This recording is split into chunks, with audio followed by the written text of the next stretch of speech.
今日要講嘅故事叫除唔落嚟啦。我件衫棘住咗啦，除都除唔到落嚟啦。最衰都係媽媽叫我去沖涼啦。我明明話咗要自己除噶嘛，佢係都要趕頭趕命咁幫我除，結果就棘住咗啦。都係我自己除啦，我得噶。我除啊，但係點都除唔到落嚟嘅。如果一直都除唔到落嚟，咁點算啊？我會唔會就咁樣長大噶？好在透過件衫，我勉勉強強都睇到嘢嘅，就咁先啦。就算件衫除唔落嚟，話唔定第時都可以成為好威水嘅人呢。除咗件衫棘住咗，同大家都冇咩唔同啫。算啦，除唔到落嚟，乾脆唔除啦。咁樣諗就輕鬆好多啦。哎呀，咁不過口渴又點算呢？唔緊要嘅，好好地諗下，一定有辦法㗎。係啦，用吸管咪得咯。弊啦，但係隻貓仔又勾緊我肚腩，好痕啊！咁點算啊？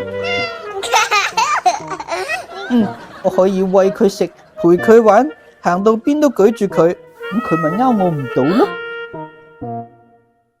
話唔定仲有其他同我一樣俾件衫棘住嘅小朋友呢。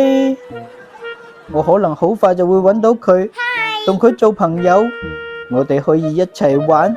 咁樣都好似唔錯喎，我就咁樣長大啦。哎呀，突然間覺得個肚墩有啲涼涼地啊，不如都係叫媽咪幫我除咗件衫，然之後去沖涼吧啦。唔得，我要自己除。係啦，或者先除褲會容易啲呢。今次慘啦，連褲都棘住咗，唉，早知就唔除啦。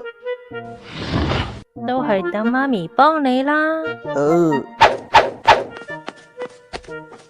拗一拗，拗一拗，搓一搓，搓一搓，擦啊擦，擦啊擦。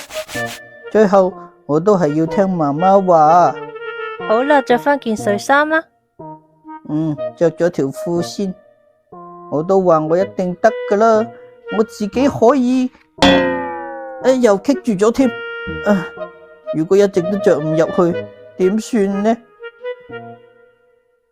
呢一個咁搞笑嘅故事係話俾各位小朋友知，有時遇到困難嘅時候，唔好咁輕易放棄，就好似除衫着衫咁，可能棘住咗，但係試多幾次就會除得落噶啦。